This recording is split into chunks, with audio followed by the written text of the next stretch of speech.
Hello everybody. Our intro's so hard to me.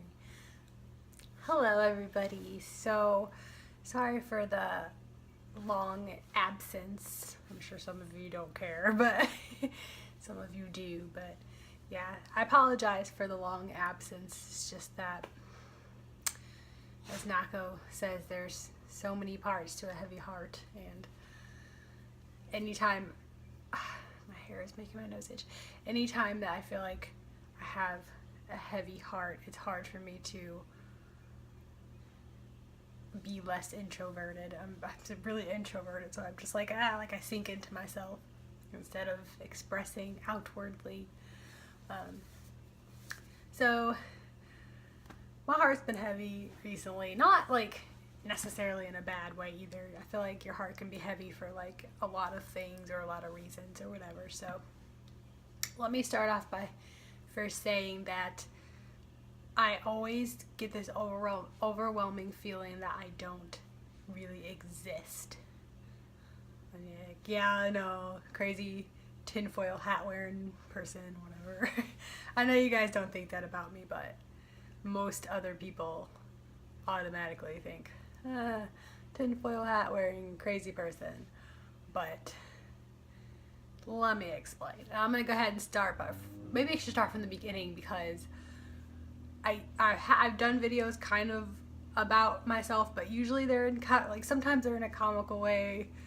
Sometimes I use like poems to like express how I'm feeling, but I guess I can kind of sit down and just like explain it a little bit. But and this is going to be so jumbled because you guys know I'm not good at collecting my thoughts together and forming a cohesive sentence.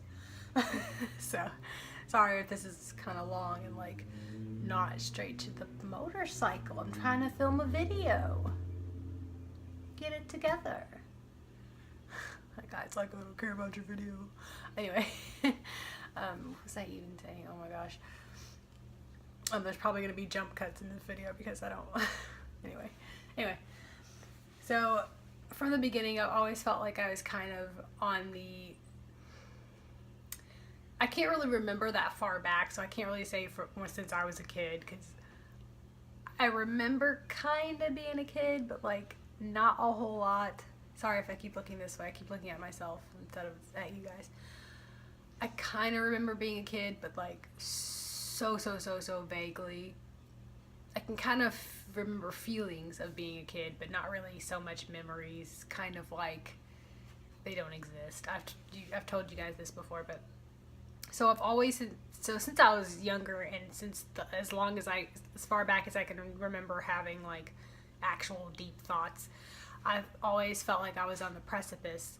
I feel like precipice is the right word, but I'm not sure if that's the word I'm going for. But like sort of on like the line, or like I want to say precipice, I don't know why, but on the precipice of like life and death. And I used to be, I don't think that now, but I used to be very depressed like all the time. I was always depressed, and my best friend would always say, you know, Amelia, you're so cold, and she would always say you don't have any emotions, and like she always would tell me that she didn't think that I had emotions, which I feel like is absolutely not the case because I have too many emotions. So I feel like what it is I try to like hide from the world to keep their emotions away from me because like it's so draining. Like everything makes me feel a heavy emotion. So I guess I just try to keep away from it, and I didn't really realize that until I started making YouTube videos. Like I feel like before that I would just be like, yeah, I just don't want to talk to people because I don't like people. They're mean and they're mean to me, and that's why I was depressed, I guess, because I felt like they were mean. People were mean, and I was too sensitive. Now I don't think I'm too sensitive. I don't think there's such a thing as being too sensitive. It's totally fine to be sensitive. But she would always tell me I was cold and like emotionless, and I didn't like to talk or anything. I never cried, and I didn't like to talk about anything. So she would always say I was cold and emotionless. Where was I even going with this? Anyway, so I always felt like I was on the precipice of life and death, and I'll tell you why I always thought that is because these are just stories from my parents obviously telling me this, but they told me, you know, when I was a premature baby, so I was born super super super early, like so early that I had to be immediately incubated for like a long time. Like I was basically cooked cooked a lot of the way in, like, you know, microwave or whatever incubators are, you know. I didn't get enough time in my mom's belly, so I was incubated for a while, and I was supposed to, like, I wasn't supposed to live. Now obviously I was, since I did live. I guess I was supposed to live, but like I was supposed to die. I was a really preemie baby, and my dad said I was literally this big. Like, you can see the size of my hand. Like, that's not normal. That's like a little, like, weird creature sized baby. That's not even like a normal, like, that's way small for a baby. But so after I had been incubated and they took me home, my mom said I got pneumonia that same night. I caught pneumonia and almost died, and they had to take me back to the hospital for another long time. And so I don't know if it was the lack of, like, you know, connection with a person when I was first born, because, you know, I was incubated for so long, and then I got sick and I had to go back to the hospital, and they had to, like, you know, they had to leave me there, so I was there all by myself. Hot nurses, I guess, but still by myself. Sorry, I'm slouching. I have to put something in my hand because I get nervous talking. So anyway, that's kind of, and I don't know if that's the reason. That's not really the only reason why I felt like I was on the precipice of life and death. Like, I was kind of lingering in this state of, like, I could have died, but I'm alive still. So I feel like I was lingering. For some reason, I always felt like I was lingering in between, and that's a feeling I can't really explain, except for maybe if you can understand, like, disassociation or dissociative disorder. That kind of feels like that. Like to this day, and this is the reason why I don't make YouTube videos sometimes. I just feel like everything around me is fake. Like, I feel like I'm floating. My brain always kind of feels like it's floating. Like, my head feels like, when I look around at things, it feels like it's not real. I don't know if anybody's gonna understand that, what I'm trying to say when I say that. Like, clearly I can feel this, I can touch it in my hand, I know it's real. And it's not that I feel like I'm not here, it's that I feel like I'm not real. It's like I feel like I feel like everybody else is real, and then I'm not real. Because people have, like, experiences, like, people just love, like, I don't know, being in their life. Like, they feel so comfortable, like, they can be around other people and they feel comfortable when I'm around other people. And this goes for me in high school. I know I'm, like, all over the place with starting from the beginning, but that's just kind of how I talk, so I'm sorry if you can't follow it. Yeah, smash that dislike button. I will not blame you. I can't follow my own self. But it's just my brain. I got, like, ADD brain. It, like, skips a million thoughts.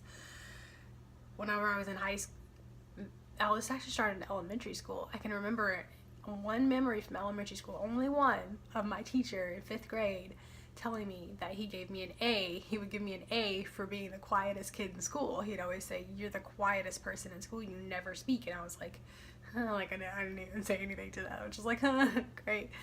So that was in 5th grade. I never spoke to anybody. I just always felt like nobody saw me. I, for some reason, felt like I was invisible, which I know is not I know that's not an uncommon thing for kids to feel invisible. That's a normal thing, but I wasn't invisible. That's the thing, is I had a lot of friends. I remember having, like, so many friends. Like, everybody liked me, even though I was like, I don't speak. I don't even know why anybody would like me. I don't talk.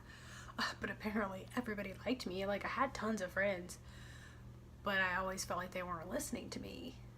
And I still feel like this to this day. I feel like people ask me questions, they talk, but it's like they're not hearing anything I say. It's like I talk, and it's like, to them, I didn't actually respond, because they don't even listen, and it's so weird. That's such a weird feeling. But so since the 5th grade, I've always felt like I couldn't connect to people. I didn't know how to connect to anybody. And in high school, I went an entire year without speaking one word to people. Like, people thought I was just so weird, but I had nothing to say. Like, everybody would be talking about going out, or, like, just, I don't know, just trivial, stupid crap that, like, kids talk about. And for some reason, I never could understand it. I was like, I don't understand what they're talking about. Like, I don't get it. I always wanted to talk about the stars, and I wanted to talk about my inner side self, but nobody wanted to talk about that. So then people thought I was weird, and people always thought I was like tinfoil type person, because I would tell them about my dreams and stuff. Like the friends that I did have, I'll tell them about my dreams and stuff, and they'd be like, "You're weird. I don't want to hear about that." So my best friend she's been my best friend since kindergarten. So she says, anyway. It's funny because I don't remember meeting her. I don't remember being friends with her at all, except for that same memory that I have of 5th grade is the same memory that I have of her. I only really remember her one time, and that was we got in trouble for talking to each other, except she was the one talking, I wasn't talking. I got in trouble because she was talking to me, which is really funny, but I got in trouble because she was talking to me, I wasn't talking. But I don't remember anything else about her. But she's been my best friend since kindergarten. I'm 28, if you guys, I don't know if I've ever said that. Most people, like literally every day, people ask me what high school I go to. I'm not in high school. I'm a 28-year-old person, grown person, who likes cartoons. I'm a literal child. I guess age doesn't really have anything to do with anything. I'm a literal child. I like cartoons and stuff. Anyway, she's been my best friend since kindergarten. I don't remember a single thing about her. I don't remember ever meeting her. She has this whole long story about how we met on the tires. We had this little tire fort, which I do remember. We had a tire fort in my elementary school. It was like a clubhouse made out of tires, and some kid burned it down. But she says we met there, and I have no memories of that. I don't remember meeting her. I don't remember being best friends with her at all. Apparently I lived at her house. I was there every single day, and I barely remember any of that. I can remember maybe 3 or 4 full memories of being at her house when I've known her for 20 some odd years. That's like an amazing, astounding number. Like that's an astounding thing to not remember memories of something you've been doing for 20 years. That amazes me, actually. She remembers everything. I remember absolutely nothing. She remembers all kinds of things happening to me that I don't remember happening.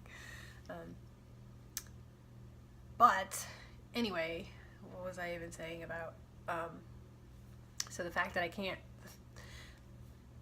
living on the precipice is like when you feel like the whole world is some kind of illusion to you. Like sometimes I guess myself, and I'm like, or I ask myself this question. I'm always like, I wonder if anybody actually can see me. I bet some of you guys ask yourself that question sometimes, but you get so deep into your own head that you're like, do I exist? Like, I don't even know if I'm a real person or if I'm just like a figment of somebody's imagination, because I don't have any memories. Like, so few that like they easily could be fake memories, I guess. I'm not really trying to say I'm like implanted with fake memories. It's just that there's so few that somebody could have just said, yeah, have a couple memories, there's nothing else to it.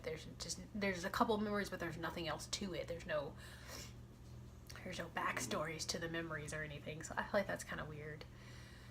But it's so weird. I remember, I'm gonna tell you, it's gonna get real deep in here, you guys, but I'm gonna tell you something that I really don't think I've even told anybody, but okay, I tried. It feels weird to say, but I remember trying to kill myself one time. It feels really weird to say that, but one time I don't remember any context around it. I remember nothing before that, and I remember nothing after that. I just remember the act, and I don't remember why I did. I don't even know why. There's no context. There's no pretext. There's no context. There's no nothing. There's just nothing. It's just like I just remember trying one day. And then ever since then, I can't take any pills. Like if I take like an aspirin, my head just starts ringing, like ringing, like a school bell. Like you hear a school bell, and it's really, really loud. It's just ringing, ringing, ringing, ringing, ringing, and I feel nauseous. And that's it. That's all I remember. That was weird. I remember that I couldn't get them all down. It was like pills or something. I couldn't get them all down. I don't know if that's because I was so tiny. I think I was in like, I want to say I was maybe in like 6th or 7th grade. I can't remember. I was really, really young. So I can't even imagine why like a person that young would want to kill themselves. I don't know. I can't remember. So I'm not going to talk anymore about that because I can't remember any of that stuff. But I don't know. I'm trying to think of what else where I was even getting at with this point. Oh, the fact that I can't remember anything. Now, this is a really weird phenomena because